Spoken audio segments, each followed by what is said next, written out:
Praise the Lord. என்ன நடந்தாலும் என்ன நம்ம கடந்து சென்றாலும் கூட நாம் தேவனை துதிக்கிற ஜனங்களாக இருப்போம். இன்னுமாய் நாம் தேவனை ஆராதிப்போம். இந்த வேளைக்குள் நம்ம தொடர்ந்தே நாம் ஆராதனைக்கு செல்வோம், ஜெபம் பண்ணுவோம். ஆண்டவரே, இந்த காலை வேளைக்காக நன்றி. இந்த நாளுக்கும் ஆண்டவரே, இணையத்தின் மூலமாக உங்களை சந்திக்கிறதுல ஆண்டவரே, நாங்கள் சேர்ந்து ஆராதிக்கிறதுல ஏற்படுத்திய இந்த பிரதான ஸ்லாக்கியத்திற்காக, நேரத்துக்காக ஆண்டவருமே நாங்கள் ஸ்தோத்தரிக்கிறோம். உங்களுக்கு நாங்கள் நன்றி எடுக்கிறோம். எவ்வளவு போராட்டங்கள், எதிர்ப்புகள், பிரச்சனைகள் இருந்தாலும் கூட அதை தாண்டி ஆண்டவர் நீர் எங்களை நடத்துகிற நல்ல தேவனாக இருப்பதற்காக உங்களுக்கு நாங்கள் நன்றி எடுக்கிறோம். ஆண்டவர் இந்த வேலை கூட ஆராதனை நாங்கள் முற்றிலும் உங்களுடைய கருத்தில் ஒப்படைக்கிறோம். ஆண்டவர் நாங்கள் இணையத்தின் மூலமாக சேர்ந்தாலும் கூட பிதாவே உங்களுடைய பிரசன்னம் எங்கள் ஒவ்வொரு இல்லங்களிலும் ஆண்டவர் எங்கள் ஒவ்வொரு மீது இருக்க நாங்கள் ஜெபிக்கிறோம். நாங்கள் ஆராதிப்பின் மூலமாக நாங்கள் தொடப்பட நாங்கள் ஜெபிக்கிறோம். பாடல்கள் பிரசங்கங்கள் மூலமாக நாங்கள் உற்சாகப்படவும் ஆண்டவரை நாங்கள் ஜெபிக்கிறோம். இருதயத்தை ஆயத்த பண்ணும். நாங்கள் முற்றிலும் ஆண்டவரை இந்த நேரத்தையும் எங்களையும் உங்களுடைய பாதத்தண்டை சார்ந்திருக்கிறோம். வறுமை வந்து எங்களை நடத்தும் ஆண்டவரை நன்றி செலுத்தி இயேசு நாமத்தில் நாங்கள் ஜெபிக்கிறோம். எங்கள் ஜீவனுள்ள நல்ல பிதாவே. வேலைக்குள்ள இந்த பிரசங்கத்துக்கு எடுக்கப்பட்ட வேத வசனம் வாசிக்கப்படும். சகோதரி செல்வி வாசிப்பார். வாசிக்கும்படியாக குறிக்கப்பட்ட வேத பாகம் பரிசுத்த யோவான் எழுதின சுவிசேஷம் 6ஆம் அதிகாரம் வசனங்கள் 1 முதல் 14 வரை.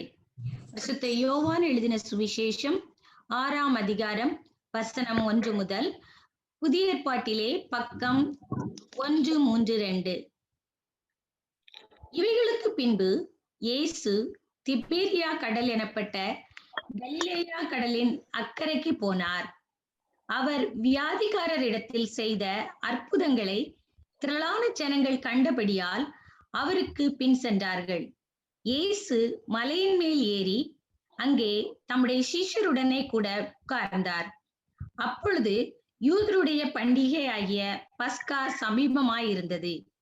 இயேசு தம்முடைய கண்களை ஏறெடுத்து திரளான ஜனங்கள் தம்மிடத்தில் வருகிறதை கண்டு பிலிப்புவை நோக்கி, இவர்கள் சாப்பிடத்தக்கதாக அப்பங்களை எங்கே கொள்ளலாம் என்று கேட்டார். தாம் செய்ய போகிறதை அறிந்திருந்தும் அவனை சோதிக்கும்படி இப்படி கேட்டார்.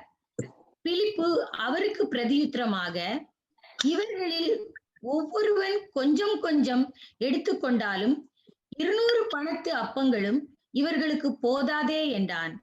அப்பொழுது அவருடைய சீஷரில் ஒருவனும் சீமோன் பேதுருவின் சகோதரனுமாகிய அந்திரேயா அவரை நோக்கி, இங்கே ஒரு பையன் இருக்கிறான். அவன் கையில் 5 வாற்கோதுமை அப்பங்களும் 2 மீன்களும் உண்டு. ஆனாலும் அவைகள் இத்தனை ஜனங்களுக்கு எம்மாத்திரம் என்றான். ஜனங்களை உட்கார வையுங்கள் என்றார். அந்த இடம் மிகுந்த புல்லுள்ளதாயிருந்தது. பந்தியிருந்த புருஷர்கள் ஏறக்குறைய 5000 பேராய் இருந்தார்கள். இயேசு அந்த அப்பங்களை எடுத்து ஸ்தோத்திரம் பண்ணி சீஷர்களிடத்தில் கொடுத்தார். சீஷர்கள் பந்தியிருந்தவர்களுக்கு கொடுத்தார்கள். அப்படியே மீன்களையும் அவர் எடுத்து அவர்களுக்கு வேண்டிய மட்டும் கொடுத்தார். அவர்கள் திருப்தி அடைந்த பின்பு அவர் தம்முடைய சீஷர்களை நோக்கி, ஒன்றும் சேதமா போகாதபடிக்கு மீதியான துணிக்கைகளை சேர்த்து வையுங்கள் என்றார். அப்படியே அவர்கள் சேர்த்து வாற்கோதுமை அப்பங்கள் 5இல் அவர்கள் சாப்பிட்டு மீதியான துணிக்கைகளிலான 12 கூடைகளை நிரப்பினார்கள். இயேசு செய்த அற்புதத்தை அந்த மனுஷர் கண்டு, மெய்யாகவே இவர் உலகத்தில் வருகிறவரான தீர்க்கதரிசி என்றார்கள். தேவனுக்கே மகிமை. வாசிக்க குறிக்கப்பட்ட வேத பாகம் வாசித்தாயிற்று. ஆமென். Praise the Lord. ரொம்ப வித்தியாசமான காலத்துல உலகத்துல நம்ம இருக்கிறோம். Because of so many things happening. So இருப்பினும் இந்த இணையத்தின் மூலமாக சந்திக்க ஆண்டு பிரதான கிருபைக்கு அதுக்காக நன்றி செலுத்துவோம். இந்த வேளைக்குள்ள ஜெபம் பண்ணி இந்த நேரத்தில் நான் ஆண்டுக்கு ஒப்பு கொடுப்போம். ஆண்டவரே, என்ற வார்த்தையை உங்களுடைய பாதத்தில் நாங்கள் வைக்கிறோம். ஆண்டவர், நீ சர்வாதிகாரம் உள்ள தேவன், நீ சகலத்தை மறைந்திருக்கிற தேவன், நீ எல்லாவற்றையும் பார்த்துக் கொள்கிற தேவன் என்ற அந்த உண்மையை இந்த பிரசங்கத்தின் மூலமாக இன்னுமாய் நாங்கள் ஆழமாக உணர்ந்து கொள்ள ஆண்டவர் எவ்வளவாய் கிருபையா இருக்கிறீர், ஆசீர்வதிக்கிற தேவனாக இருக்கிறீர் என்று நாங்கள் உணர்ந்து அதனால் நாங்கள் பயப்பட வேண்டிய தேவை இல்லை என்று நாங்கள் உணர்ந்து நாங்கள் ஜீவிக்க ஆண்டவர் இந்த பிரசங்கத்தின் மூலமாக நீ எங்களோடு பேச நாங்கள் ஜெபிக்கிறோம். பிதாவே, இந்த பிரசங்கத்தை முற்றிலும் பாதத்தில் நாங்கள் வைக்கிறோம். எங்களை உற்சாகப்படுத்தும், எங்களோடு பேசும் ஆண்டவர். நன்றி செலுத்தி இயேசு கிறிஸ்துவின் வல்லமை நாமத்தை நாங்கள் ஜெபிக்கிறோம் எங்கள் ஜீவனுள்ள நல்ல பிதாவே. பிரசங்க சொல்வது என்பதாக முதலாவது முக்கியமான ஒரு அறிவிப்பு என்னவென்றால், இன்னைக்கு ரொம்ப விசேஷித்த ஒரு நாள். ஏன் விசேஷித்த நாளாக? நாட் பிகாஸ் நம்ம ஜூம்ல மீட் பண்றதுனால. இன்னைக்கு விசேஷமாக இன்னைக்கு அன்னையர் தினம், மதர்ஸ் டேல நம்ம கொண்டாடுறோம். ஸோ நம்ம மத்தியில இருக்க எல்லா தாய்மார்களுக்கும் அன்னையர்களுக்கும் அதே தினம் கூட ஆவிக்குரிய தாய்மார்கள், அதாவது ஆவிக்குரிய வகையில நீங்க ஆவிக்குரிய பிள்ளைகள் நீங்க வளர்க்குறீங்க. நீங்க கர்த்தர் இயேசு பற்றி நீங்க பேசி அவர்களை உருவாக்குறீங்க. ஸோ ஆவிக்குரிய தாய்மார்களும் நீங்க இருக்கிறீங்க. உங்களுக்கும் என்னுடைய மனமார்ந்த அன்னையர் தின வாழ்த்துக்கள். கர்த்தர் இன்னுமா உங்களை அதிகமாக ஆசீர்வதித்து அவர் பலப்படுத்துவாராக. ஆராதனைக்கு இறுதியில எல்லா தாய்மார்களுக்கும் சிறிது நம்ம ஜெபம் பண்ணுவோம். சரியா? So blessed Mother's Day to all the மதர்ஸ்லாம். Praise God. சரி, இந்த வேலை கூட சொன்ன மாதிரி இப்போ இந்த பெண்டமிக் ரொம்ப வித்தியாசமான ஒரு காலத்துல நம்ம இருக்கிறோம். வெரி இன்ட்ரெஸ்டிங், வெரி டிஃப்ரெண்ட் டைம்ஸ்ல எல்லாரும் இப்போ பேசுறது சொன்ன மாதிரி everybody talking about the pandemic. கேட்டா இந்த COVID-19 என்ன நடக்குது உலகத்துல நம்ம பார்த்துட்டு இருக்கோம். எஸ்பெஷலி நம்மளுக்கு தெரியும், நம்ம உள்ளத்துல ரொம்ப வேதனை கொடுக்கக்கூடிய காரியம் என்னவென்றால், இந்தியா பார்க்கும்போது ரொம்ப பயங்கரமான பாதிக்கப்பட்ட ஒரு நிலைமையில இருக்கு. இந்தியா மட்டும் இல்ல, அநேக நாடுகள் இருக்கு. அது மட்டும் இல்ல, இப்ப சிங்கப்பூர்ல கூட பாருங்க, இப்ப கொஞ்சம் அதிகரிச்சதால going back to phase 2. phase 3ல இருந்தோம். கூடுதலாக நம்ம சேரலாம், கொஞ்சம் ஃப்ரீடம் இருந்துச்சு. இப்ப மறுபடியும் இந்த மே மாசத்துக்கு கோயிங் பேக் டு phase 2. மே மாதத்துக்கு பிறகு நடக்கும் நம்மளுக்கு தெரியாது. அந்த மாதிரியாக இப்போ காலம் இருக்குது. அது நம்மளுக்கு சொல்லப்பட்டிருக்கு. என்னன்னாக்கா வயதானவர்கள், பலவீனமானவர்கள், சில பேர் வயதானவர்கள் ரொம்ப கொஞ்சம் கேர்ஃபுல்லா, ரொம்ப கொஞ்சம் டேஞ்சரஸான ஒரு நிலைமையா இருக்கு. வீக்கன் இம்யூன் சிஸ்டம், சில பேர் பாதிக்கனால அந்த மூச்சோட கஷ்டமா இருக்கு, ஆக்சிஜன் தேவையாக இருக்கு. அந்த மாதிரி அநேக பாதிப்புகள் இருக்கு. அது மட்டும் இல்ல, உலகத்துல ஒரு பயம் ஊற்றுறாங்க. என்ன பயம் ஊற்றுறாங்கனாக்கா, நீங்க போய் வேக்சின் எடுத்தீங்கன்னா, மருந்து நீங்க தடுப்பூசி நீங்க போட்டீங்கன்னா அதுல பாதிப்புகள் இருக்கு, எஃபெக்ட்ஸ் இருக்கு. சில பேர் சொல்றாங்க நல்லது, சில பேர் எஃபெக்ட்ஸ் இருக்கு சொல்றாங்க. சில பேர் இந்த மருந்து யூஸ் பண்ணுங்க, இந்த பிராண்ட் யூஸ் பண்ணுங்க. சரி, அப்படியாக நிறைய இருக்கு. அப்புறம் சில பேருக்கு இந்த பொருளாதார ஆரோக்கியத்தை குறித்து ஒரு பெரிய ஒரு இஷ்யூ, ஹெல்த் குறித்து. அது சிலருக்கு என்னன்னாக்கா, இது நிலைமையில பார்க்கும்போது பொருளாதாரம் பாதிக்கப்பட்டிருக்கேன், வேலை இருக்குமா, what's going to happen the economy, நம்மளுக்கு சம்பளம் உயர்வு கொடுப்பாங்களா, போனஸ் கொடுப்பாங்களா, வேலை கூட இருக்குமான்னு சொல்லி அப்படியாக ஒரு பயம் உலகம் எங்கும் அந்த மாதிரி இருக்கு. இந்த உலகம் எக்கனாமி பாதிக்கப்பட்டிருக்கு அப்படியாக. ஸோ அரசாங்கம் நிறைய ட்ரை பண்றாங்க இதெல்லாம் சரிப்பட்டிருக்கு. ஸோ இந்த மாதிரி நடக்கும்பொழுது இதெல்லாம் நடக்குது. ஸோ கிறிஸ்துவர்களாக இருக்கிற நீங்களும் நானும் எப்படியாக இதுக்கு நம்ம ரெஸ்பாண்ட் பண்ணோம், இந்த situation, how to respond to the சிச்சுவேஷன்ல. கிறிஸ்துவர்களாக நம்ம இருக்கிறோம், நம்ம கேர்ஃபுல்லா இருக்கணும். இருப்பினும் நம்ம தொடர்ந்து நம்ம சர்வ் பண்ணோம்ல, we cannot stop serving. காஷியஸா இருக்கணும், நம்ம கேர்ஃபுல்லா இருக்கணும். நம்ம கை கொடுக்கறது, கை நம்ம எங்க வைக்கிறோம், யாரோட பேசுறோம், கேர்ஃபுல்லா இருக்கணும். பட் இருப்பினும் நம்ம அந்த மினிஸ்ட்ரி, அந்த ஊழியம், அந்த ஆவிக்குரிய சிகிச்சை செய்யறது, ஜனங்களை சந்திக்கிறதுல நம்ம we cannot cut downல கேர்ஃபுல்லா இருக்கணும். ஆனா அது பயமூட்டக்கூடாது.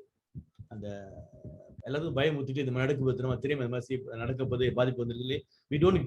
we don't alarm unnecessary. இல்ல, சிந்தை கொண்டு இருக்கிறோம் இந்த மாதிரி நடக்குதுன்னு. ஆனாலும் கூட நம்ம பயப்படக்கூடாது. கிறிஸ்துவர்களாக இருக்கும்போது do not be fearful. Excuse me. We do not fear about what is going on around us. நிலைமைகளை கண்டு, சூழ்நிலை கண்டு நம்ம கிறிஸ்துவர்களாக இருக்கும்போது நம்ம பயப்படக்கூடாது. பொருளாதாரமா இல்ல ஆரோக்கியமா என்ன நடக்க போகுதுன்னு தெரியலையேன்னு சொல்லி அந்த மைண்ட்ஃபுல்னஸ் இருக்கலாம், சிந்தை இருக்கலாம். ஆனா பயத்துக்கு இடம் கொடுக்கிற கிறிஸ்தவர்களாக நம்ம இருக்கக்கூடாது. ஏன் நம்ம பயத்துக்கு இடம் கொடுக்கறது? உலகமே பயந்து இருக்கும் போது ஏன் கிறிஸ்தவர்கள் நம்ம பயத்துக்கு இடம் கொடுக்காது? வாட்ஸ் சோ டிஃபரண்ட்ல? ஏன் பயப்படுறது? ஸோ இந்த வரக்கூடிய நெக்ஸ்ட் 2 மினிட்ஸ் கொஞ்சம் ஆராய்ந்து பார்ப்போமே. முதலாவதாக நம்ம ஏன் நம்ம பயப்படக்கூடாது? why we should not fear?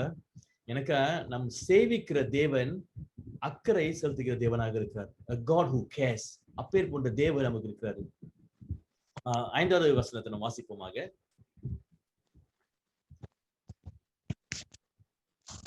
இயேசு தம்முடைய கண்களை ஏறெடுத்து திரளான ஜனங்கள் தம்மிடத்தில் வருகிறதை கண்டு பிலிப்புவை நோக்கி, இவர்கள் சாப்பிடத்தக்கதாக அப்பங்களை எங்கே கொள்ளலாம் என்று கேட்டார்.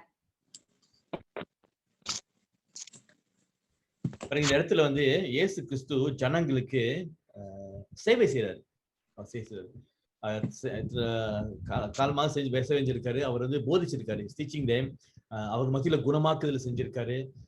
இப்போ என்ன நடக்குதுனாக்கா, அவர் சீஷர்களை அழைத்து கொண்டு கலிலேயா என்ற கடல் அதை தாண்டி ஒரு மலை பக்கமாக போறாரு. எதுக்கு போறாருனாக்க ஓய்வு எடுக்கிறதுக்கு, ரெஸ்ட் பண்றதுக்கு, சும்மா ரீசார்ஜ் பண்ண. அவர் பெற்று எனக்கு அவரு நிறைய அந்த காலத்துல எங்க போனா நடப்பாங்க. இயேசு கிறிஸ்து நிறைய டிஸ்டன்ஸ் அவர் நடந்திருக்காரு, ஜனங்கள் மத்தியில் ஊழியம் செஞ்சிருக்காரு. ஸோ அவருக்கு கொஞ்சம் அந்த ரீசார்ஜ் பண்றதுக்கு, ரெஸ்ட் பண்றதுக்கு ஒரு இடம் தேவையாகிறது. ஸோ அவர் சீசரை அழைச்சிட்டு அவர் போனாரு ரீசார்ஜ் பண்றதுக்கு. ஆனா அங்க போன பிறகு என்ன நடக்குதுனாக்கா, அவர் ரெஸ்ட் பண்ணிட்டு இருக்க வேலையில திரளான கூட்டம் திரும்பி அவரே பின்தொடர்ந்து அவர் வர்றாங்க. அந்த வகையில் கூட்டம் வந்து அவர் சும்மா விடல இயேசு கிறிஸ்துவை. சில நேரம் நம்ம யோசிக்கும் போது நமக்கு ஸ்ட்ரெஸ் தேவைப்படும்ல. சமயத்துல இந்த மாதிரி இருக்கும்போது கொஞ்சம் இரிட்டேட்டிங்கா இருக்கும். என்னடா ரெஸ்ட் பண்ணணும்னு நினைச்சா இந்த மாதிரி ஜனங்கள் வராங்களேன்னு சொல்லி இரிட்டேட்டிங்கா இருக்கா, சமயத்துல நம்மளுக்கு அன்கம்ஃபர்டபுளா இருக்கும். ஆனா கொஞ்சம் ஃப்ரஸ்ட்ரேட்டிங்கா இருக்கும். எக்ஸ்டெண்டட் டைம் ஆஃப் ரெஸ்ட் இல்லைன்னு சொல்லி. ஆனா இயேசு கிறிஸ்து என்ன செஞ்சாருன்னா, அவர் அப்படியாக பார்க்கல. அவருக்கு ரெஸ்ட் தேவைப்பட்டுச்சு, போய் ரெஸ்ட் பண்றதுக்கு. ஆனா திரளான ஜனங்களை பார்த்த உடனே அவர் என்ன செஞ்சாருக்கு, அவர் வந்து அக்கறை செலுத்த he was very caring. அன்பு செலுத்துற தேவனாக கூட்டத்தை பார்த்து அவர் வந்து அந்த மாதிரி எரிச்சல் கூவது இடம் கொடுக்காதபடி அவர் அக்கறை செலுத்த he was concerned for them. அப்படியே கர்த்தராகிய இயேசு கிறிஸ்து எப்பொழுதும் இருக்கிற தேவனாக இருக்கார். இந்த வேளை கூட நீங்க வந்து தனிப்பட்ட வகையில நீங்க என்ன கடந்து போறீங்க எனக்கு தெரியாது. Excuse me. நீங்க வந்து தனிப்பட்ட வகையில நீங்க இப்போ இன்னைக்கு இந்த காலகட்டத்தில் என்ன கடந்து போறீங்க எனக்கு தெரியாது. இல்ல உங்களுடைய ஆரோக்கிய நிலைமை எப்படி இருக்கு, இல்ல உங்களுடைய பொருளாதார நிலைமை எப்படி இருக்கு எனக்கு தெரியாது. நீங்க என்ன கடந்து போறீங்க உங்களுக்கு தான் தெரியும், உங்களுக்கு குடும்பத்தார் உங்களுக்கு நெருங்கி இருக்கிறவங்களுக்கு தெரியும். இல்ல வேலை இடத்துலயோ இல்ல வீட்லயோ குடும்பம் சம்பந்தப்பட்டதுல ஒரு ஃப்ரஸ்ட்ரேஷன் இருக்கா, ஒரு எரிச்சல் இருக்கா, ஒரு ஒரு கவலை இருக்கா, ஒரு வேதனை இருக்கான்னு எனக்கு தெரியாது.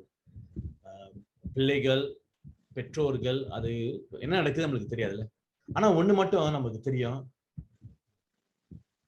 இது எல்லாவற்றையும் ஆண்டவர் காண்கிற தேவனாக இருக்கிறார். அவர் அக்கறை செலுத்துகிற தேவனாக இருக்கார். அவர் நேசிக்கிற தேவனாக இருக்கார். உங்க நிலைமை எப்படியாக இருந்தாலும் கூட அந்த நிலைமை மீது ஆண்டவர் எப்பொழுதும் அக்கறை செலுத்துகிற தேவனாக இருக்கு. He always cares for your situation. நம்ம பயப்பட வேண்டிய தேவையில்லை. எனக்கு தேவன் அக்கறை செலுத்துகிற தேவன். வாசிப்போமாக மத்தேயு 10ஆம் அதிகாரம் வசனம் 29 31 வரை. ஒரு காசுக்கு 2 அடைக்கலான் குருவிகளை விற்கிறார்கள் அல்லவா? ஆயினும் உங்கள் பிதாவின் சித்தம் அல்லாமல் அவைகளில் ஒன்றாகிலும் தரையிலே விழாது. உங்கள் தலையில் உள்ள மயிரெல்லாம் எண்ணப்பட்டிருக்கிறது. ஆதலால் பயப்படாதிருங்கள். அநேகம் அடைக்கலான் குருவிகளை பார்க்கிலும் நீங்கள் விசேஷித்தவர்களாய் இருக்கிறீர்கள். ஆமென். பாருங்க, எவ்வளவு அருமையாக இருக்கு. ஆண்டவர் வந்து சொல்ற இந்த பறவைகள், பிராணிகள் ஆண்டவர் பாத்துக்கிறார். நம்மளை பாத்துக்காம இருப்பாரு. அது அவரு கணக்கு வச்சிருக்காராம். நம்முடைய தலையில இருக்க முடிய கூட எவ்வளவு இருக்குன்னு சொல்லி கணக்கு வச்சிருக்காரு. அப்படியாக நம்மளை கவனித்து விசாரிக்கிற தேவனாக இருக்கார். அதை எப்பொழுதும் சொல்றது, பயப்படாதே, திகையாதே. ஆண்டு வந்து சொல்ற இந்த பிராணிகள், இந்த பறவைகளை விட நம்ம அதிகம் உள்ளவர்களா, தரம் உள்ளவர்களாக இருக்கணும் ஆண்டவர் சொல்றாரு. வேதத்துல ஆராய்ச்சியாளர்கள் சொல்லியிருக்கார்கள், வேதத்துல வந்து 365 தடவை போடப்பட்டிருக்கு பயப்படாதிருங்கள், do not be afraid. அப்படி பார்க்கும்போது 365ல ஒரு வருஷத்துல 365 டேஸ் இருக்கு. அதாவது ஒவ்வொரு நாளும் ஆண்டவர்களுக்கு வசனங்கள் கொடுத்திருக்காரு, வார்த்தை கொடுத்திருக்காரு, பயப்படாதிருங்கள், do not be afraid. என்ன நடந்தாலும் don't be afraid. சோ பயப்பட தேவையில்லை. எனக்கு ஆண்டவர் நம் மீது அக்கறையா இருக்கிற தேவனாக இருக்கிறார். இன்னொரு காரணம் பயப்படாம இருக்கிறதுக்கு காரணம் என்னவென்றால், ஆண்டவர் நம்மளை சோதிக்கிற தேவனாக இருக்கார். இது கொஞ்சம் இன்ட்ரெஸ்டிங்கா இருக்கும். எப்படி வந்து ஆண்டவர் நம்ம மீது அக்கறையா இருக்கிறார், பயப்படாதீங்க, ஆண்டவர் சோதிக்கிறார். How not to be fearful? How can being tested be a reason not to be fearful? சோதிக்கப்படுவது எப்படி ஒரு காரணமாக இருக்கும் நம்ம பயப்படாம இருக்கிறதுக்கு? கொஞ்சம் இன்ட்ரெஸ்டிங்கா தான் இருக்கு பாக்குறதுக்கு. வாசிப்போம், 6வது வசனத்தை வாசிப்போம்.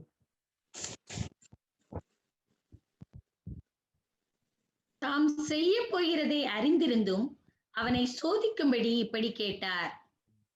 ஆமென். சில நேரங்கள் ஆண்டவர் வந்து சில சோதனைகளை நம்மளோட வாழ்க்கையில் அனுமதிப்பாரு. To be tested. காட் அனுமதிப்பாரு. எப்படி நம்ம ரெஸ்பாண்ட் பண்றோம், சிச்சுவேஷன் வரும்போது நம்ம எப்படி ரெஸ்பாண்ட் பண்றோம், நம்மளுடைய விசுவாசம் வளர்வதற்கு ஆண்டவர் சில நேரங்கள்ல அநேக நேரங்களுக்குள்ள சில வாழ்க்கையில ஆண்டவர் அனுமதிக்கிறாரு. Just to see how we respond, விசுவாசம் வளர்றதுக்கு. ஆண்டவர் நம்மளுக்கு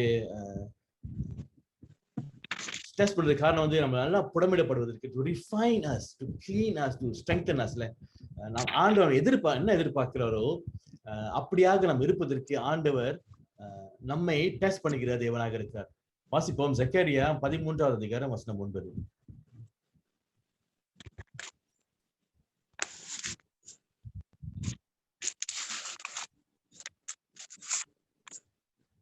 அந்த 3ஆம் பங்கை நான் அக்கினிக்குட்பட்ட பண்ணி வெள்ளியை உருக்குகிறது போல அவர்களை உருக்கி பொன்னை புடமிடுகிறது போல அவர்களை புடமிடுவேன்.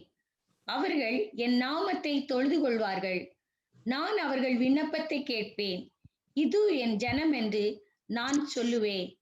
கர்த்தர் என் தேவன் என்று அவர்கள் சொல்லுவார்கள்.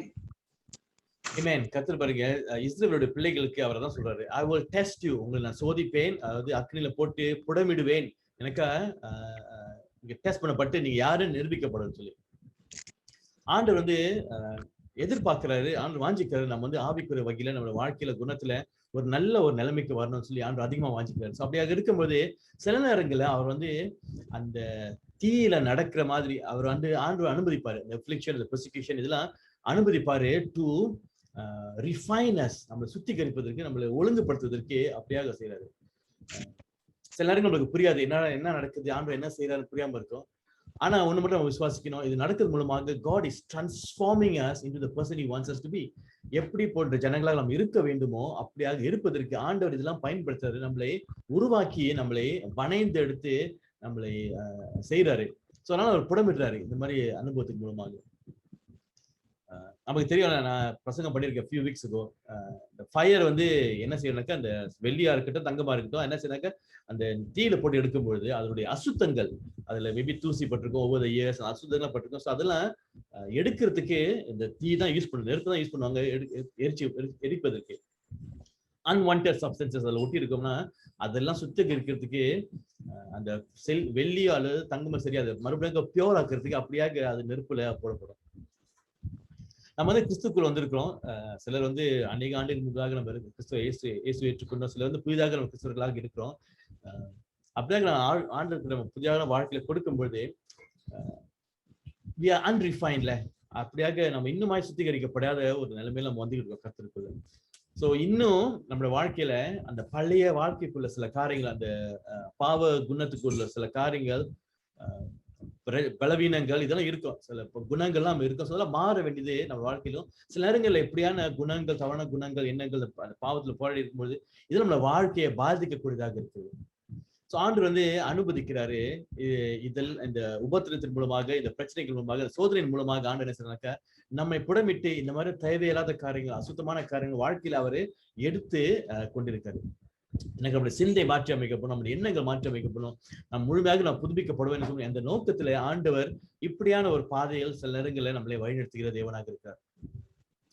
நிறைய சில நேரங்கள் வந்து ருச்சிக்கும் உதாரணம், கொஞ்சம் பசியா இருக்கிற நேரங்கள், பொருளாதார நேரங்கள் ஆண்டவர் அனுமதிப்பாரு. காரணம் இன்னுமே நம்ம அவர் நம்பி இருக்கிறோம், இன்னுமே அதிகமா அவரை சார்ந்து இருக்கிறோம் சொல்லி அப்படியாக ஆண்டவர் அனுமதிப்பாரு. என்னோட வாழ்க்கையில் அநேக நேரங்கள் அப்படியாக இருந்திருக்கு. அதாவது கடந்த சில பாதைகள் மூலமாக ஆண்டவர் நீங்க கற்றுக் கொடுக்கிற பாடம் என்ன தெரியுமா, என்ன நடந்தாலும் கூட என்னையே நீ நம்பி இருப்பாய், என்னையே நீ சார்ந்திருப்பாய் என்ற அந்த நோக்கத்தை. இல்லைனாக்கா நான் வந்து சொந்த பலத்தை கொண்டு, சொந்த பலத்துல நம்பி நான் அந்த நிலைமையை சந்திக்கிறதுலயும் தேவைகளை சந்திக்கிறது அந்த மாதிரி இறங்கக்கூடாது என்ற அந்த நோக்கத்தில் ஆண்டவர் என்ன செய்யறாங்க, trust me, I am allowing this so that you will learn to trust me in all situations. அப்படியாக ஆண்டவர் அனுமதிக்கிறார். ஆண்டவர் இப்போ நம்ம வாழ்க்கையில சில காரியங்கள் அனுமதிக்கிறாரு. அதை அனுமதிக்க காரணம் வந்து ஆண்டவர் நம்மை வணைய வேண்டும், நம்மை மோல் பண்ணி ஒரு நல்ல நிலைமைக்கு கொண்டு வர வேண்டும், அவருடைய எதிர்பார்க்கிற நிலைமை கொண்டு வர வேண்டும் என்ற நோக்கத்துல ஆண்டவர் சில காரியங்களும் அனுமதிக்காரு. கொஞ்சம் கஷ்டமாக இருக்கும், வேதனையாக இருக்கும், பட் காட் அனுமதிக்காரு. காரணம் he cares for us. அதனால்தான் அவர் நம்ம டெஸ்ட் பண்ணி நம்மளை இன்னுமே நம்ம சுத்திகரிக்கிற தேவனாக இருக்கிறார். அது மட்டும் இல்ல, அவர் டெஸ்ட் எல்லாம் பண்றதுக்கு காரணம் வந்து நம்ம தேவனுடைய பிள்ளைகள் என்று நிரூபிக்கிறதுக்குல. பேதுரு என்ன செஞ்சாருனாக்கா, அவர் கடிதம் எழுதினாரு. சபையில வந்து ஒரு உபத்திரம் நடக்குது, அவங்க அநேக வேதனைக்குள் போயிருக்காங்க, உபத்திரம் நடந்து கொண்டிருக்கிறது. அப்ப அந்த இடத்துல பேதுரு எழுதி சொல்றாரு, நீங்க போகிற இந்த உபத்திரம், இந்த ட்ரையல்ஸ் அண்ட் டெஸ்ட் வந்து காரணம் இந்த உலகத்துக்கு நிரூபிக்கிறதுக்கு நீங்க தேவனுடைய பிள்ளைகள், நீங்க கிறிஸ்டியன்ஸ், நீங்க தேவனுடைய பிள்ளைகள் என்று அந்த வெளிப்படுவதற்கு. வாசிப்போம் 1 பேதுரு 1ஆம் அதிகாரம் 7வது வசனம். அழிந்து போகிற பொன் அக்கினியினாலே சோதிக்கப்படும், அதை பார்க்கிலும் அதிக விலையேற பெற்றதாயிருக்கிற உங்கள் விசுவாசம் சோதிக்கப்பட்டு இயேசு கிறிஸ்து வெளிப்படும் போது உங்களுக்கு புகழ்ச்சியும் கனமும் மகிமையும் உண்டாக காணப்படும். பாருங்க, இந்த மாதிரி சோதனையான அந்த காலங்கள் நேரத்தை கடந்து போகும்போது, இந்த என்டியூரன்ஸ் கடந்து போகும்போது, அந்த என்டியூரன்ஸோட ஜனங்கள் உலகத்தால் உணர்ந்து கொள்வார்கள் நம்முடைய தேவன் யார் என்று. அவர் ஆண்டவர் யார் என்று அறிந்து கொள்வதற்கு இது ஒரு பெரிதான ஒரு சந்தர்ப்பமாக இருக்கு. ஒரு வகையில் நம்ம கடந்து போற பாதையை பார்த்து சில ஜனங்கள் தொடப்பட்டு அவர்களும் இந்த தேவனை சேவிக்க வேண்டும், இந்த தேவனை பின்பற்ற வேண்டும் என்று அந்த எண்ணம் அவர்களுக்கு ஏற்படலாம். சோ ஆண்டவர் ஆண்டவர் என்ன சொல்றாருனாக்கா, நம்ம கடந்து போகிற கடினமான பாதையாக இருந்தாலும் கூட இது நம் தேவனுடைய பிள்ளைகள் கிறிஸ்து நமக்குள் வெளிப்பட வேண்டும் என்று ஒரு நோக்கத்தோடு ஆண்டவர் இந்த காரியங்களை அனுமதிக்கிறாரு. நம்ம பார்த்துருக்க வாழ்க்கையில சில பேர் சொல்லுவாங்க, கர்த்தராகிய இயேசு கிறிஸ்து நான் ஆண்டவரை பின்பற்ற இயேசு விசுவாசிக்கிறேன், கிறிஸ்துவர்கள் சொல்லிக்கிறாங்க. ஆனா ஒரு பிரச்சனை, ஒரு போராட்டம்னு வரும்போது அவங்க என்ன செய்யறாங்க, உடனடியாக பின்தங்கி போய் சபையை வேணாம் ஆண்டவர் வேணாம்னு சொல்லி அவங்க ஓடுகிற ஜனங்கள் சில பேர் இருக்காங்க. ஸோ சம்திங் இந்த டெஸ்ட் காட்டிட்டோம் நம்ம எப்பேற்பட்ட ஜனங்களாக இருக்கிறோம். நம்ம நின்று கர்த்தருக்காக நிக்கிற ஜனங்களாக இருக்கிறோமா, இல்ல பிரச்சனை வரும்போது ரொம்ப ஈஸியாக ஆண்டவரை நம்பாதபடி நம்ம விட்டு ஓடுகிறோமான்னு சொல்லி அப்படியாக நம்ம ஆண்டவர் செய்றாரு. ஆண்டவர் God allows tests so that we can be refined, நல்லா சுத்திகரிக்கப்படுவதற்கு. சில நேரங்கள் ஆண்டவர் சோதனைகளை அனுமதிக்கிறதுக்கு, டெஸ்ட் அனுமதிக்கிறதுக்கு காரணம் நம்மளை போதிக்கிறதுக்கு, to teach us things. நம்ம ஞாபகம் இருக்க, கர்த்தராகிய இயேசு கிறிஸ்து அந்த படகுல போகும்போது புயல் அடிக்க, படகு போயிட்டு இருக்கு, புயல் அடிக்குது பயங்கரமாக. இயேசு கிறிஸ்து என்ன செய்யறாருனாக்கா, அவர் அந்த படகுல அவர் ரொம்ப ஹாயா, ரொம்ப ஸ்டைலா அவர் படுத்திருக்காரு கர்த்தராகிய இயேசு கிறிஸ்து. அந்த சீஷர்கள் எல்லாம் அவங்க ரொம்ப பேனிக் பண்ணி அவங்க பாக்குறாங்க, அவங்களுக்கு புரியல என்ன நடக்குதுன்னு சொல்லி. இப்படி காத்து அடிக்கிறது, கடல் கொந்தளிக்கிறது, பயங்கரமா காத்து அடிக்கிறது. கர்த்தராகிய இயேசு என்னடா இப்படி அவரு ஸ்டைலா படுத்திருக்காரு, ரிலாக்ஸ் பண்ணி படுத்திருக்காருன்னு சொல்லி அந்த பதற்றத்துல அவங்க என்ன சொல்றாங்க, இயேசுவே don't you care about ஆண்டவர் உங்களுக்கு அக்கறை இல்லையா, நாங்க மூழ்கி போறோம்னு சொல்லி ஆண்டவரே உங்களுக்கு அக்கறை இல்லையான்னு சொல்லி அப்படியாக அவங்க கேட்கிறாங்க. இயேசு கிறிஸ்து என்ன செய்யறாரு, உடனே ஏந்திரிச்சு அவர் என்ன செய்யறாரு, அவர் கடலை அதற்றாரு, எல்லாமே நிப்பாட்டப்படுது இல்ல, அந்த காற்று அடிக்கிறது நிப்பாட்டப்படுது, அந்த மழை நிப்பாட்டப்படுகிறது, இந்த படகு கூட சிங் பண்ணாதபடி மூழ்கி போதபடியா அங்க இருக்கு. அப்புறம் அந்த சீஷர்கள் ஆச்சரியத்துல கேட்கிறாங்க, யாரு இது, நீங்க யாரு, கடலும் காற்றும் உங்களுக்கு கீழ்படுதுன்னு சொல்லி அப்படியாக அவர்கள் ஆச்சரியப்பட்டார்கள். சில நேரங்கள் ஆண்டவர் சில டெஸ்ட் அனுமதிக்க காரணம் நம்மளுக்கு போதிக்கிறதுக்கு, டீச்சர்ஸ்ல, அதாவது அவர் யார் என்று நம்மளுக்கு போதிக்கிறதுக்கு. ஹூ இஸ் பாருங்க, இந்த அனுபவத்தின் மூலமாக சீஷர்கள் உணர்ந்து கொண்டார்கள், கர்த்தராகிய இந்த இயேசு யார் என்று உணர்ந்தார்கள். ஸோ ஆண்டவர் சத்துல அனுமதிப்பாரு test to show who is, அவர் யார் என்று நம்மளுக்கு காட்டுறதுக்கு. அது மட்டும் இல்ல, நம்மளுக்கு போதிக்கிறதுக்கு, விசுவாசமா இருப்பதற்கு, அவரை நம்பி இருக்க வேண்டும் என்பதற்கு என்று போதிப்பதற்கு ஆண்டவர் அனுமதிக்கிறார். அதில் கூட நம்ம தாழ்ந்திருக்க ஆண்டவர் இந்த டெஸ்ட் மூலமாக நம்மளுக்கு கற்றுக் கொடுப்பார். உதாரணத்துக்கு பவுல் நம்மளுக்கு தெரியும்ல, பவுலுடைய சைட்ல ஒரு தோன் இருந்துச்சுல, ஒரு முள் அவர் குத்தி கொண்டுச்சு, ரொம்ப நாளா குத்தி இருந்துச்சு. அவருக்கு அது பெரிய எரிச்சலாக, ஒரு பெரிய பாரமா கஷ்டமாக இருந்தது. இருப்பினும் ஆண்டவர் என்ன சொன்னாரு, பவுலே என்னுடைய கிருபை உனக்கு போதும், அதாவது learn to trust that my grace is enough for you. இது மாதிரி it's enough for you சொல்லி அப்படியாக ஆண்டவர் நம்ம வாழ்க்கையில அனுமதிப்பாரு. இன்னொரு காரணம் பயப்படாம இருக்கிறது காரணம் என்னன்னாக்கா, ஆண்டவருக்கு தெரியும் என்ன செய்ய வேண்டும் என்று. மறுபடியும் 6வது வசனத்தை நாம் வாசிப்போம்.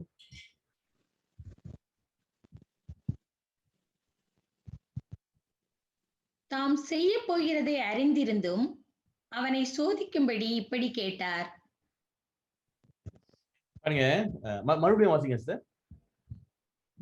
தாம் செய்ய போகிறதை அறிந்திருந்தும் அவனை சோதிக்கும்படி இப்படி கேட்டார். பாருங்க, இயேசு கிறிஸ்து பிலிப்பு கிட்ட பேசுறாருல, அதாவது இந்த ஜனங்கள் இருக்க ஜனங்களுக்கு சாப்பாடு போடணும்னு சொல்லி, ஊட்டி விடணும்னு சொல்லி. ஆனா அந்த கட்டத்துல இயேசு கிறிஸ்து பிலிப்பு அந்த மாதிரி கேட்டுட்டாலும் கூட இயேசுவுக்கு தெரியும் என்ன செய்ய வேண்டும். Jesus already knew what he was going to do. அவர் தெரியும். இயேசு கிறிஸ்து அந்த இடத்துல இதெல்லாம் எப்படி நடக்க போகுது சொல்லி அதை பத்தி அவருக்கு கான்சர்ன் இல்லை. இவ்வளவு பெரிய கூட்டம் வந்திருக்கேன், எப்படி உங்களுக்கு நான் ஃபீட் பண்ணணும், எப்படி இதை சாப்பாடு போடணும், கான்சர்ன். அவர் ரொம்ப பயத்துல பேனிக் பண்ணி இவங்களுக்கு வந்துட்டாங்களே நான் எப்படி அந்த மாதிரி ஜீசஸ் டிடன்ட் பேனிக். அவர் பதற்றம் அடையல, அவர் பயப்படல. அவருக்கு தெரியும் அவர் என்ன செய்ய போகிறார் என்று. பாருங்க, நமக்கு ரொம்ப ஈஸி தெரியுமா, இந்த மாதிரி வரும்பொழுது நம்ம கவலைப்படுறதுக்கோ ஒரு எரிச்சல் கடை கொடுக்கறதுக்கு ரொம்ப சுலபமான ஒரு காரியமாக இருக்கு. ஒரு சம்பவம் நடக்கும்போது அதை எப்படி நம்ம சரிப்படுத்தணும், ஒரு பிரச்சனை வரும்போது எப்படி அதை சரிப்படுத்த, how to work it out சொல்லி அப்படியே ரொம்ப நம்ம யோசிக்க, ரொம்ப டென்ஷன், ரொம்ப பேனிக் பண்ணிடணும். அப்படியாக இருக்குது ரொம்ப ஈஸியில டு வரி, என்ன நடக்க போகுதுன்னு தெரியலையே. அது மட்டும் இல்லை, நம்ம மைண்ட்ல எப்போதும் வாட் இஃப், இந்த மாதிரி நடந்துருமா, இந்த மாதிரி கைவிட்டு போயிடுமா நிலைமை. ஸோ அப்படியாக நம்ம அதிகமாக பயப்படுற நிலைமைகள் இருக்கு. ஆனா உங்களுக்கு இதனால கூட ஒரு வெளிப்படுத்தல், என்ன வெளிப்படுத்தல் தெரியுமா? பரலோகத்துல அவசர கூட்டங்கள் இல்லை. there's no emergency sessions in heaven. உதாரணத்துக்கு என்ன இருந்துச்சுனாக்கா, இந்த மாதிரி தமிழ் அரசாங்கம் வந்து மறுபடியாக ஃபேஸ் 2 நம்ம போக போறோம். அதனால சபைக்கு வந்து நம்ம 250 பேர் சேரும்போது 100 பேர் தான் சேரலாம். ஸோ குறைவான ஜனங்கள், குறைவான ஆராதனை வைக்கலாம். ஸோ அந்த மாதிரி இருக்கும்போது எங்களுக்கு கொஞ்சம் வகையில் பேனிக்க சொல்ல முடியாது. ஆனால் கொஞ்சம் கன்சர்ன், எப்படி நம்ம சபையில் நடத்த போறோம் சொல்லி வெனஸ்டே காலையில நம்ம பாஸ்டர்ஸா மீட் பண்ணியிருந்தோம் கத்தீட்ரல்ல. அப்புறம் இரவு நேரத்துல என்ன சொன்னாங்க, நம்ம லீடர்ஸை மீட் பண்ணியிருந்தேன். நம்ம தமிழ் சர்வீஸ் லீடர்ஸை மீட் பண்ணி நம்ம என்ன செய்யலாம், எப்படி வந்து ஜனங்களை ஆராதனை நடத்தலாம்னு சொல்லி இந்த மே மாசம் வரைக்கும் நம்ம கடந்து போனோமே எப்படி சொல்லி ஒரு வகையில ஒரு பதற்றம் இருந்துச்சு, ஒரு கான்ஃபிடன்ஸ், ஒரு கவலை இருந்தது. என்ன செய்யணும், எப்படி செய்யணும்னு சொல்லி அப்படி இருக்கு. ஜனங்களுக்கு வந்து நேச்சுரலியாக அப்படியே இருக்கக்கூடியதாக இருக்கு. ஸோ எமர்ஜென்சியாக அவசரமாக ஒரு எனக்கு என்ன செய்யணும், what shall we do next சொல்லி அப்படியாக நம்ம பேச வேண்டும், முடிவெடுக்கணும்னு சொல்லி அப்படியாக இருந்தோம். ஆனா பரலோகத்துல அந்த மாதிரியான ஒரு எமர்ஜென்சி செஷன் மீட்டிங் நடக்காது. பாருங்க, ஆதாம் ஏவாள் வந்து நம்மளுக்கு தெரியும். அவர் ஆதாம் ஏவாள் வந்து ஏதாம் தோட்டத்துல பாவம் செஞ்சாங்க. பாவம் செஞ்ச பிறகு ஆண்டவர் வந்து நம்மளுக்கு தெரியும், கரெக்டாக இயேசு கிறிஸ்து அங்க இருந்தார்ல, ஆரம்பத்துல இருந்தாரு. பிதாவாக இயேசு நோக்கி, சரி ஆதாம் பாவம் செஞ்சாங்க, பிளான் ஏ ஃபெயில் ஆயிட்டு, ஸோ பிளான் பி என்ன செய்யலாம் எப்படி சொல்லி ஆண்டவர் வந்து அப்படியாக கூட அவர் பேசிட்டு போறாரு. எனக்கு God knew exactly what to do. அவர் தெரியும் ஆதாம் ஏவாள் பாவம் செய்தார்கள், என்ன செய்யணும் அதற்குன்னு சொல்லி ஆண்டவர் கரெக்டாக வரைஞ்சிருந்தாரு. அது மட்டும் இல்ல, பாவம் உலகத்தை அதிகரிக்கும் போது நோவா காலத்துல நம்மளுக்கு எல்லாம் தெரியும், நோவாட பேர் இருந்தவர்களை தவிர்த்து மற்றும் எல்லோரும் அழிந்தார்கள். அப்படியாக இருக்கும்போது ஆண்டவர் தெரிஞ்சிருந்து, ஆண்டவர் அறிஞ்சிருந்தார் என்ன செய்யும். God knew exactly what to do. எதுவுமே ஆண்டவரை ஆச்சரியப்படுத்தல. Nothing surprise தீம்ல. இந்த உலகத்துல பார்க்கும்போது, இந்த உலகத்துல எது நடந்தாலும் கூட நத்திங் சர்ப்ரைசஸ் காட். எதுவும் ஆண்டவரை ஆச்சரியப்படுத்தது. அவருக்கு எல்லாம் என்ன செய்ய வேண்டும், எப்படி செய்ய வேண்டும் என்று நன்கு அறிந்திருக்க தேவனாக இருக்கார். பிரியமானவர்களே, நம்ம சுற்றிலும் என்ன நடந்தாலும் கூட, நம்ம நாட்டுல சரி, நம்ம குடும்பத்துல சரி, நம்ம வீட்டுல தனிப்பட்ட வாழ்க்கையில, அந்த உலகத்துல என்ன நடந்தாலும் கூட ஆண்டவருக்கு தெரியும் என்ன செய்ய வேண்டும். God knows what is going to do. அந்த கான்ஃபிடன்ஸ் நமக்கு இருக்க வேண்டும். Excuse me. Nothing escapes God. ஆண்டவருக்கு தவிர்த்து எதுவும் நடக்காது. அப்படியாக இருக்கும். இங்க so ஆண்டவர் தவிர்த்து nothing escapes God. So whatever your situation is, God knows what he is doing. உலகத்துல இந்த பெண்டமிக் இருக்கா, இந்த வியாதி இருக்கா, ஆண்டவருக்கு தெரியும் என்ன செய்ய வேண்டும் என்று. Trust him. நம்ம நம்பி இருக்க வேண்டும், அவரை சார்ந்து இருக்க வேண்டும். ஆண்டவருக்கு தெரியும் எப்படி இதை அட்ரஸ் பண்ண போறாரு, எப்படி இதை சமாளிக்க போறாரு, ஆண்டு எப்படி இன்னும். ஸோ நம்ம தொடர்ந்து அதுக்கு நம்ம சொல்லி ஜெபிக்க வேண்டிய தேவையில்லை, ஜெபிக்க வேணாம்னு சொல்ல கண்டினியூ பண்ணி நம்ம ஜெபம் பண்ணுவாங்க. ட்ரஸ்ட் இன் ஹிம், ப்ரே பண்ணுவோம். ஆனாலும் கூட அந்த கான்ஃபிடன்ஸ் நம்மளுக்கு இருக்கணும். ஆண்டவர் God knows what is going to do. ஆண்டவருக்கு தெரியும் என்ன அவர் செய்ய போகிறார் என்று. நான்காவது, நம்ம வந்து ஏன் பயப்பட வேண்டிய தேவை என்றால், ஆண்டவரால பெரிய காரியங்களை சமாளிக்க கூடிய தேவனாக இருக்கிறார். God can handle big things. இப்ப பாத்தீங்கன்னாக்கா இந்த உலகத்துல கம்பெனிஸா இருக்கட்டும், உலகம் முழுவதும் வந்து சிங்கப்பூர்ல கூட என்ன இருக்குனாக்கா, இப்ப அவங்க கொஞ்சம் அவசரப்பட்டு ட்ரை பண்ணி ஒண்ணு வந்து இந்த ஹெல்த் சப்ளைஸ் தேவைப்படுது, இந்த வேக்சின் தேவைப்படுது, ஆக்சிஜன் தேவைப்படுது. ஸோ இதெல்லாம் அவங்க ட்ரை பண்ணிட்டு இருக்காங்க. இன்னும் கூடுதலாக மாஸ்க் செய்யணும், சானிடைசர்ஸ் அதிகமாக செய்யணும், அந்த டிஸ்இன்ஃபெக்டன்ஸ் எல்லாம் செய்யணும், டெஸ்ட் கிட்ஸ் அதெல்லாம் இன்னும் நிறைய செய்யணும். டெஸ்ட் பண்றதுக்கு கோவிட் இருக்கான்னு டெஸ்ட் பண்றதுக்கு அந்த டெஸ்ட் கிட் செய்யணும். மருந்து இன்னும் அதிகமா பத்தலையேன்னு சொல்லி அப்படியாக சீக்கிரமா அவசரமா செய்யணும்னு சொல்லி அப்படியாக உலகத்துல நாடுகள் அப்படியே சரியாக இருக்கிறாங்க. கவர்மெண்ட்ஸ் ஒரே இல்லை. அது மட்டும் இல்லை, அவங்க எக்கனாமிக்ஸ், நம்ம ஆரம்பத்தில் சொன்ன மாதிரி எக்கனாமி பொருளாதாரம் எப்படி நடக்க போகுது பார்த்தீங்கன்னா, சிங்கப்பூர்ல வந்து இப்போ கன்ஸ்ட்ரக்ஷன் ஸ்லோ டவுன் பண்ணிட்டு வெளிநாட்டு ஊழியர்கள் வந்து சிங்கப்பூர்ல வந்து கொஞ்சம் அந்த கண்ட்ரோல் பண்ணதுனால ஆள் குறைவாக இருக்கு. இதையும் பார்த்துக்கணும், அந்த வியாதி பரவாமல் இருக்கிறது அதையும் பார்த்துக்கணும்னு சொல்லி எவ்வளவு காரியங்கள் இருக்கு. இந்த உலகத்தை அரசாங்கத்துக்கு இட்ஸ் வெரி பிக் திங். உலகமே ஷேக்கன், என்ன செய்யணும்னு கூட அவங்க தடுமாறுறாங்க, எப்படி செய்யணும்னு சொல்லி அப்படியாக இருக்கு. ஆனா மறந்து விட வேணாம், ஆண்டவருக்கு வந்து God doesn't work under such limitations. ஆண்டவர் எந்த குறைபாடுகளோடு அதற்கு கீழாக வேலை செய்கிற செயல்படுகிற தேவனாக இல்லை. ஆண்டவருக்கு லிமிடேஷன்ஸ் இல்லை. God doesn't have limitations. ஆண்டவர் வந்து அவசரப்பட்டு சரி இதெல்லாம் 10 மாதம் தெரியல, போதுமாக இருக்கும் தெரியல, அப்படியாக ஆண்டவர் நினைக்கிற அப்படியாக அவர் செயல்படுகிற தேவனாக இருக்கிறார். இல்ல அவர் கவலைப்பட வேண்டியதில்லை, இதெல்லாம் எத்தனை நாள் நீடிக்க போகுது, எத்தனை நாள் பிரச்சனை நீடிக்க போகுதுன்னு சொல்லி அவர் கவலைப்பட வேண்டியதில்லை. பிகாஸ் God can handle, அவரால் ஹேண்டில் பண்ண முடியும் இந்த நடக்கிற சம்பவங்கள் எல்லாம். நான் சொன்ன மாதிரி God is not surprised, இல்ல he can handle everything. அவர் தெரியும் என்னன்னு சொல்லி இந்த சம்பவம் அந்த ஆண்டு வந்து இந்த ஜனங்களுக்கு அந்த சாப்பாடு போடும்போது இது வந்து இந்த 4 சுவிசேஷ புத்தகத்துல எழுதப்பட்டிருக்கு, ரெக்கார்ட் இன் ஆல் ஃபோர் காஸ்பல்ஸ்லாம். இது வந்து ஆக்சுவலி ஒரு பெரிய பிக் டீல் இல்ல. சோ அதனால ஆண்டு அறிஞ்சிருந்தாரு, இது எல்லாருக்கும் தெரியணும்னு சொல்லி. மத்தேயுடைய புத்தகத்தை பார்க்கும்போது அங்க தெளிவா போட்டிருக்கு, இயேசு கிறிஸ்து சொல்றாரு மத்தேயு புத்தகத்துல அவரு சுவிசேஷகர் போட்டிருக்காரு 5000 பேருக்கு இல்ல 5000 பேருக்கு ஆண்களுக்கு அவங்க ஃபீட் பண்ணாங்க, சாப்பாடு போட்டாங்க. 1000 ஆண்கள் மட்டும் இல்ல, அதோட பெண்களும் குழந்தையும் சேர்ந்து சொல்லி அப்படியே போட்டிருக்கு. சில ஆராய்ச்சியாளர்கள் கணக்கிட்டு இருக்காங்க 5000 men அப்புறம் சில்ட்ரன் அப்புறம் உமன்லாம் இருந்தாங்க. ஸோ ஏறக்குறைய அப்படி கணக்கு பண்ணும்போது குறைஞ்ச ஒரு 15,000 அல்லது 20,000 பீப்புள் இருந்திருப்பாங்க. 15,000 to 20,000 பீப்புள் அங்க இருந்திருப்பாங்க அந்த சாப்பாடு போடணும் அத்தனை பேருக்கு. நினைச்சு பாரு, கொஞ்சம் கற்பனையா பார்ப்போமே, அது எவ்வளவு பெரிய ஒரு கூட்டமாக இருக்கும்ல. சந்தில திருமண பந்தி வரை, திருமணத்துல வந்து அந்த சாப்பாடு போடுவாங்க அந்த பந்தியில விட இன்னும் அதிகமான ஒரு கூட்டமாக இருக்கும். என்ன நினைச்சு பாருங்க, அந்த லாஜிஸ்டிக்ஸ் அது ஏற்பாடு வந்து எவ்வளவு பெரிதாக இருந்திருக்கும்ல. ஒரு அந்த மாதிரி ஒரு வெட்டிங் ரிசப்ஷனுக்கு யோசிச்சு போமே எப்படி அது இருக்கும். நம்ம 2 years ago 2019 தமிழ் சபையில கிறிஸ்துமஸ் நிகழ்ச்சி நடத்திருந்தோம். அதுக்கு எவ்வளவு ஏற்பாடுகள் இருந்துச்சுல உள்ள இருந்துருக்கு.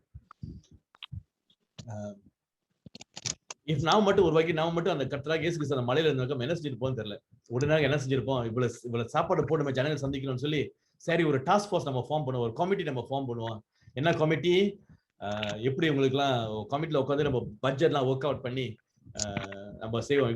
பிரதர் கிறிஸ்மஸ் சர்வீஸ் செஞ்சார்ல, ஸோ பிரதர் வாங்க அந்த கமிட்டி ஃபார்ம் பண்ணுங்க, நம்ம டாஸ்க் ஃபோர்ஸ்ல யார் இருக்கா, செல்விலாம் இருக்காங்க, நர்சிங்ல இருக்காங்க, வாங்க செய்யுங்க. அப்புறம் பிரவீனா வந்து பட்ஜெட் எல்லாம் போடுவாங்க. ஸோ வாங்க நம்ம சேர்ந்து ஒரு பட்ஜெட் ஒர்க் அவுட் பண்ணுவோம். ஸோ எப்படி இதெல்லாம் சர்வ் பண்ணணும்னு சொல்லி லாஜிஸ்டிக்ஸ் பண்ணணும். அது மாதிரி நம்ம என்ன செய்வோம், உடனடியாக ஒரு கமிட்டியை ஃபார்ம் பண்ணியிருப்போம் எப்படி இதெல்லாம் செயல்படுத்துறதுக்கு. அது நம்ம நினைச்சு பாருங்க, அந்த சீசர்களும் கொஞ்சம் நினைச்சிருப்பாங்க, என்னடா எத்தனை இந்த 20,000 பேருக்கு நம்ம எப்படி சாப்பாடு, நம்ம இருக்கிறது 12 பேர் தான், எப்படி நம்ம வந்து இத்தனை பேருக்கு சாப்பாடு பண்ண சொல்லி குறை சொல்லியிருப்பாங்க. நம்ம வந்து அந்த பாஸ்கெட்ல இருக்க சாப்பாடு எடுத்து பேக் அண்ட் ஃபார்த்ல முன்னும் பின்ன வந்து எடுத்துட்டு போய் கொடுத்துட்டு இருக்கணும். மார்க் 6வது அதிகாரத்துல சொல்லப்பட்டிருக்க இயேசு கிறிஸ்து வந்து என்ன சொன்னாரு, அந்த ஜனங்களை வந்து 50 பேராகவும் 100 பேராகவும் அமர்ந்திருக்கேன்னு சொல்லி அப்படியாக குரூப்ஸ் அமர்ந்திருக்கேன். ஸோ சீஷர்கள் வந்து எடுத்துட்டு போனோம் சாப்பாடு, அந்த பாஸ்கெட் எடுத்துட்டு போனோம். எவ்வளவு பெரிய ஒரு அலைச்சல் அது இருக்கும் அந்த வெயில அந்த சூட்ல அந்த மாதிரி சேரும்போது. அது மட்டும் இல்ல, பின்னால அமர்ந்திருக்கிறவங்க, அந்த கூட்டத்தில் அமர்ந்திருக்கும் போது பின்னால அமர்ந்திருக்கவங்க நினைச்சு பார்த்தாங்க, எப்படா எங்களுக்கு அந்த ரொட்டி அப்பமும் வரப்போகுது, எப்போ வந்து சேரப்போகுதுன்னு சொல்லி அப்படியாக ஒரு பெரிய டென்ஷனாக இருந்திருக்கலாம் அந்த இடத்துல. ஆனா இருப்பினும் கூட இயேசு கிறிஸ்து அந்த 5 அப்பம் 2 மீனை கொண்டு எல்லாருக்கும் எல்லா ஜனங்களுடைய தேவைகளை சந்திச்சாரு. சில பேர் சொல்லுவாங்க, இதுதான் உலகத்துல இந்த 5 அப்பமும் 2 மீன் கொடுக்கும்போது இதுதான் உலகத்துல very first fast food restaurant fish burger. எனக்கு அவங்க வந்து அந்த ஃபிஷ்ஷும் ரொட்டியும் அப்பம் சாப்பிட்டுருப்பாங்க, சேர்த்து சாப்பிட்டுருப்பாங்களா இல்லையா, வெரி ஃபர்ஸ்ட் ஃபிஷ் பர்கர் இந்த வேர்ல்ட். ஸோ ஃபிஷ் பர்கர் வந்து மெக்டானல்ட்ஸ் KFC மட்டும் இல்ல, கர்த்தராகிய இயேசு கிறிஸ்து was the first person to produce fish burger. So அப்படியாக அவங்க சாப்பிட்டுருப்பாங்க அந்த ஃபிஷ் பர்கரை. 11வது வசனத்தை வாசிப்போம். இயேசு அந்த அப்பங்களை எடுத்து சோஸ்திரம் பண்ணி சீஷர்களிடத்தில் கொடுத்தார். சீஷர்கள் பந்தியிருந்தவர்களுக்கு கொடுத்தார்கள். அப்படியே மீன்களையும் அவர் எடுத்து அவர்களுக்கு வேண்டிய மட்டும் கொடுத்தார். அவங்களுக்கு வேண்டியது என்ன ஆங்கிலத்தில் என்ன போட்டுருக்காங்க, distributed to those who were seated as much as they wanted. அவங்களுக்கு எவ்வளவு தேவையாக இருந்ததோ, எவ்வளவு வேண்டியதாக இருந்ததோ அவ்வளவாக ஆண்டவர் டிஸ்ட்ரிபியூட் பண்ணி கொடுத்தா எல்லாருக்கும். பாருங்க, it doesn't make economic sense. economics பார்க்கும்போது இல்ல கணக்கு மேத்தமேட்டிக்ஸ் பார்க்கும்போது இது வந்து doesn't make sense. எனக்கு சிறு தொகை 5 அப்பம் 2 மீன் எப்படி நம்ம வந்து 15,000 பேர் 20,000 பேர் நம்ம கொடுக்கிறது நடக்க முடியாத ஒரு காரியமாக நமக்கு இருக்குல்ல. நாம பயப்பட வேண்டிய தேவையில்லை. எனக்கு ஆண்டவர் இப்பேர் போன்ற குறைபாடுகள், இந்த லிமிடேஷன்ஸோடு ஆண்டவர் செயல்படுகிற தேவன் அல்ல. அவரால் பெரிய காரியங்கள் சமாளிக்கக்கூடிய தேவனாக இருக்கிறார், பெரிய காரியங்களை சந்திக்கிற தேவனாக இருக்கிறார். சில நேரம் என்ன எதிர்ப்போம், நம்ம இந்த உலகத்தோடைய எக்ஸ்பெக்டேஷன்ஸ் அந்த லிமிடேஷன்ஸோடு ஆண்டவர் செயல்படுவார் என்று அந்த சிந்தையோடு நம்ம அநேக நேரங்கள்ல நம்ம ஒர்க் அவுட் பண்றோம். நமக்கு வந்து திங்ஸ் மஸ்ட் மேக் சென்ஸ்ல, எனக்கு புரியலனாக்கா cannot must make sense, எனக்கு புரியல, must understand. ஆனா என்ன தெரியுமா, it doesn't matter, it doesn't make sense. நம்மளுக்கு புரியலனாக்கா இட் டசன்ட் மேட்டர், அது பிரச்சனை இல்லை.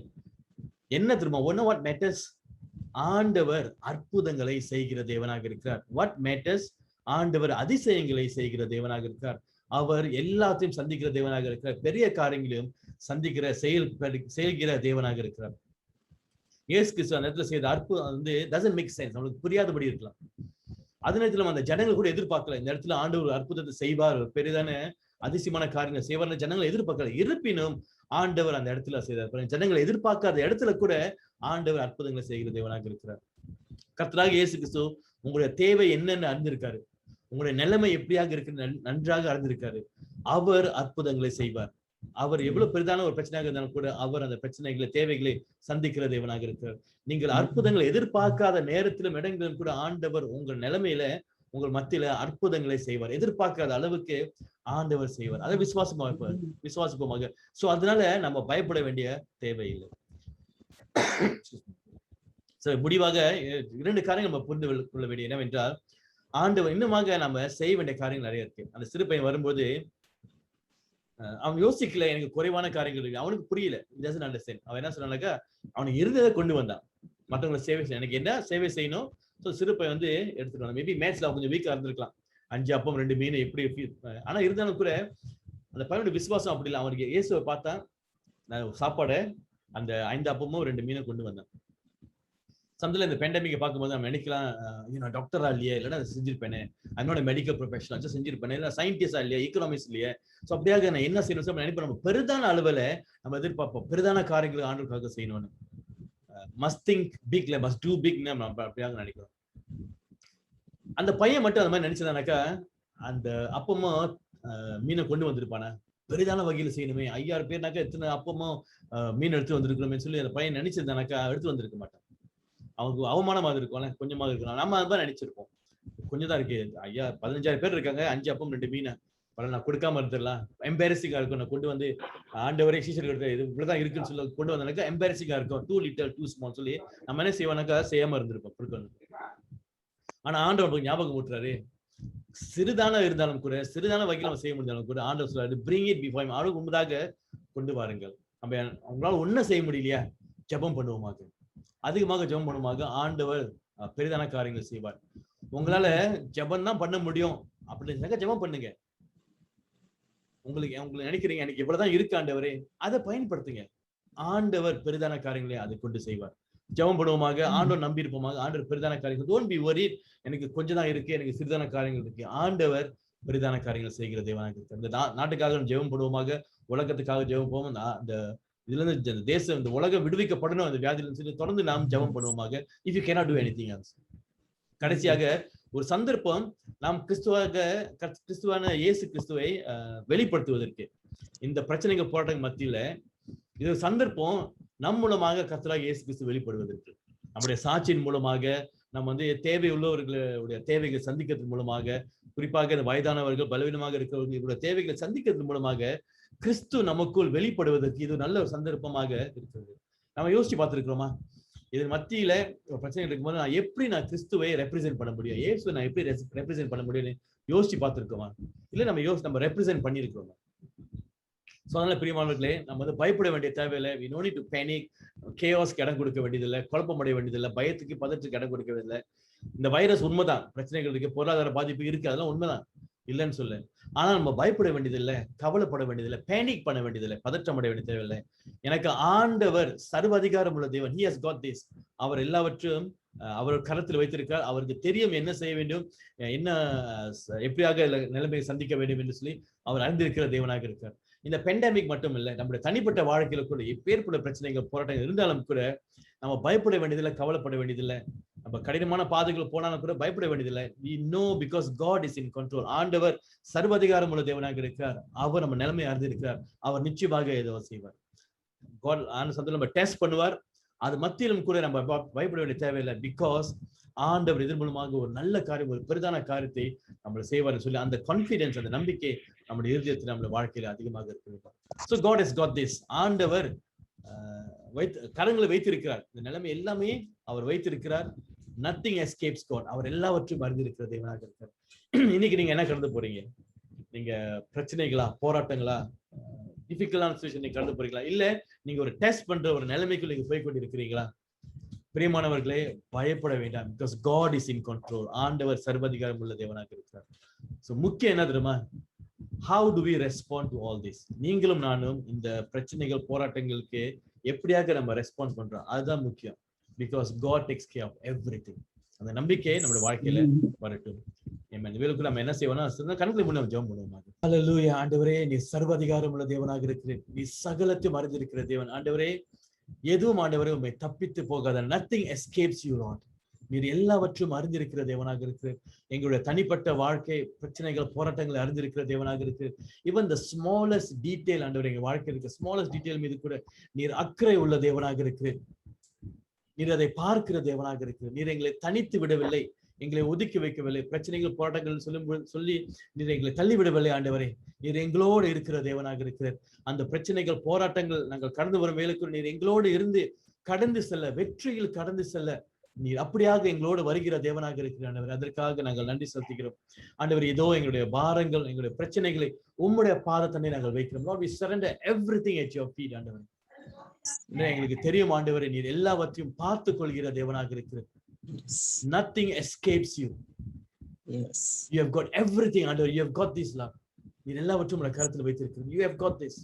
அந்த நம்பிக்கை ஆண்டவரே எங்க உள்ளத்தில் அதிகரிக்க நாங்கள் ஜெபிக்கிறோம். அந்த விசுவாசம் எங்க உள்ளத்தில் அதிகரிக்க நாங்கள் ஜெபிக்கிறோம் ஆண்டவரே. ஏதோ எங்களுடைய பயங்கள், பிரச்சனைகள் எல்லாவற்றையும் Lord, we surrender. Lord, give us peace. எங்களுக்கு சமாதானத்தை தாரும். எங்களுடைய விசுவாசத்தை நீர் பலப்படுத்த நாங்கள் ஜெபிக்கிறோம் ஆண்டவரே. நிச்சயமாக எங்களுடைய நிலைமையை நீர் சந்திப்பீர் ஆண்டவரே. அந்த நிலைமையின் மீது நிச்சயமாக நீர் எங்களுக்கு வெற்றியை தருவீர் ஆண்டவரே. அந்த நம்பிக்கைக்காக ஆண்டவரே உமக்கு நாங்கள் நன்றி செலுத்துகிறோம் ஆண்டவரே. அந்த வெற்றி நாங்கள் பெற்றுக்கொள்ளும் வரைக்கும் ஆண்டவரே, அந்த காலங்களில் நாங்கள் கண்ணு சென்ற காலங்களில் ஆண்டவரே, நாங்கள் விசுவாசமாய் பயத்துக்கு இடம் கொடுக்காதபடி கிறிஸ்துவுக்குள் நாங்கள் சந்தோஷமாய், தைரியமாய் நாங்கள் அந்த காலங்களை கடந்து செல்ல ஆண்டவரை எங்கள் ஒவ்வொருவரும் நீர் ஆசீர்வதிக்க நாங்கள் ஜெபிக்கிறோம் ஆண்டவரே. ஆண்டவரை எங்களுக்குள் அவிசுவாசம் இருக்குமானால் அந்த அவிசுவாசங்கள் இயேசு நாமத்தில் அகற்றப்பட நாங்கள் ஜெபிக்கிறோம். பயங்கள் இயேசு நாமத்தில் அகற்றப்பட நாங்கள் ஜெபிக்கிறோம். சிந்தனை இருக்கிற குழப்பங்கள், கேள்விகள், சந்தேகங்கள் அது இயேசு நாமத்தில் அகற்றப்பட நாங்கள் ஜெபிக்கிறோம் ஆண்டவரே. எங்களுடைய விசுவாசத்தை பலப்படுத்தும், எங்களுடைய சிந்தையை தெளிவுபடுத்தும் ஆண்டவரே. பிசாசனம் போடக்கூடிய எல்லா தவறான எண்ணங்கள், சிந்தனைகளிலிருந்து ஆண்டவரே நீர் எங்களை பாதுகாக்க நாங்கள் ஜெபிக்கிறோம் ஆண்டவரே. இன்னுமா உங்களுடைய வார்த்தை நாங்கள் தரித்திருக்கவும் ஆண்டவர், இன்னுமா உங்களுடைய வார்த்தை நாங்கள் நம்பி இருக்கவும் ஆண்டவர் நீர் அப்படியாக நீர் எங்களை ஆசீர்வதிக்க நாங்கள் ஜெபிக்கிறோம். இதோ நாங்கள் வாஞ்சிக்கிறோம், நாங்கள் கேட்கிறோம் ஆண்டவரே. எங்களோட நிலைமை மாற்றமைக்கப்பட நாங்கள் ஜெபிக்கிறோம். வெற்றியான நிலைமையாக மாற்றமைக்கப்பட நாங்கள் ஜெபிக்கிறோம். அதே நேரத்திலும் ஆண்டவரே, நாங்கள் இந்த காலத்தை கடந்து செல்லும் வேலைக்குற ஆண்டவரே, கிறிஸ்து எங்கள் மூலமாக வெளிப்பட நாங்கள் ஜெபிக்கிறோம். நாங்கள் நடந்து கொள்ளும் விதத்தில், நாங்கள் பேசுகிற விதத்தில், நாங்கள் சிந்திக்கிற விதத்தில் ஆண்டவரே கிறிஸ்து எங்களுக்குள் வெளிப்பட நாங்கள் ஜெபிக்கிறோம். எங்கள் சுற்றிலும் இருக்கிறவர்கள், விசேஷமாக கர்த்தரை அறியாத ஜனங்கள் மத்தியில் ஆண்டவர் அவர்கள் நீங்கள் பார்க்கும் போது நாங்கள் கடந்து செல்ல இந்த பாதையின் மூலமாக கிறிஸ்து எங்கள் மூலமாக வெளிப்பட நாங்கள் ஜெபிக்கிறோம். அதன் மூலமாக ஜனங்களுடைய உள்ளங்கள் தொடப்பட நாங்கள் ஜெபிக்கிறோம் ஆண்டவரே. அப்படியாக எங்களை வழி நடத்தும் ஆண்டவரே. நாங்கள் சோர்ந்து போகாதபடி, விசுவாசத்தை விட்டு நாங்கள் தள்ளி போகாதபடி, பின்னங்கி போகாதபடி இருக்க எங்களை காத்துக்குள்ளும், எங்களை பலப்படுத்தும் ஆண்டவரே. எங்களுக்கு உதவி செய்ய மாட்டேன், உதவி செய்யும். நன்றி நன்றி நன்றி. நீர் எல்லாவற்றையும் பார்த்துக் கொள்வீர் ஆண்டவரே. நீர் எல்லாவற்றையும் பார்த்துக் கொள்கிற தேவன், நீர் சர்வ அதிகாரம் உள்ள தேவனாக இருக்கிறீர். நன்றி சுவாமி, நன்றி நன்றி செலுத்தி ஒருமனப்பட்ட இயேசு கிறிஸ்துவின் வல்லமை நாமத்தை நாங்கள் ஜெபிக்கிறோம் எங்கள் ஜீவனுள்ள நல்ல பிதாவே. ஆமென் ஆமென் ஆமென் ஆமென். ஹல்லேலூயா. வேலைக்குற நம்ம சீக்கிரமாக நம்ம தாய்மார்களுக்காக நம்ம ஜெபிப்போமாக. நம்ம மத்தியில அருமையான சகோதரிகள் இருக்காங்க, தாய்மார்கள் இருக்காங்க, ஆவிக்குரிய தாய்மார்கள் கூட இருக்கிறாங்க. நீங்க you have that mother leaders in you. உங்களுக்காக இந்த வேலைக்கு நான் ஜெபிக்க வாஞ்சிக்கிறேன். கண்களை மூடி நாம் ஜெபம் பண்ணுவோமாக. சகோதரர்கள் இங்க இருக்கீங்க, இந்த வேலைக்கூட இந்த சகோதரிக்காக நீங்க தனிப்பட்ட வகையில I'll just give you maybe 30 seconds. நீங்க தனிப்பட்ட வகையில இந்த தாய்மார்களுக்காக ஜெபம் பண்ணுங்க. ஓ ஹல்லேலூயா. ஆசீர்வதிப்போமா.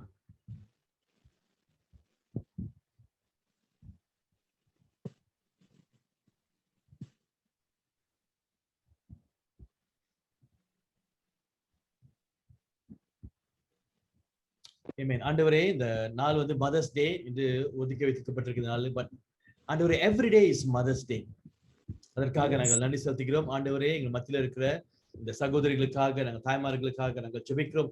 இவர்களை மனதார இயேசு நாமத்தை நாங்கள் ஆசீர்வதிக்கிறோம் ஆண்டவரே. ஒரு இரட்டிப்பான அபிஷேகம் இந்த நாள் கூட விசேஷமான வகையில் அவர்கள் மீது ஊற்றப்பட நாங்கள் ஜெபிக்கிறோம் ஆண்டவரே. ஆண்டவரே, அவருடைய இருதயத்தின் வாஞ்சைகளை அறிந்திருக்கு, உள்ளத்தில் சில வேதனைகள் இருக்கலாம், பெரிதான பாரங்களை சுமக்கிற நிலைமையாக இருக்கலாம். இருப்பினும் கூட ஆண்டவரே, நீர் இந்த தாய்மார்கள் மீது அக்கறையாக இருக்கிற தேவனாக இருக்கிறார். அவர்கள் பட்சத்தில் இருந்து ஆண்டவர் பக்கத்தில் இருந்து நீர் அவர்களை தாங்கி வழிநடத்துகிற தேவனாக இருக்கிறார். அதற்காக நன்றி.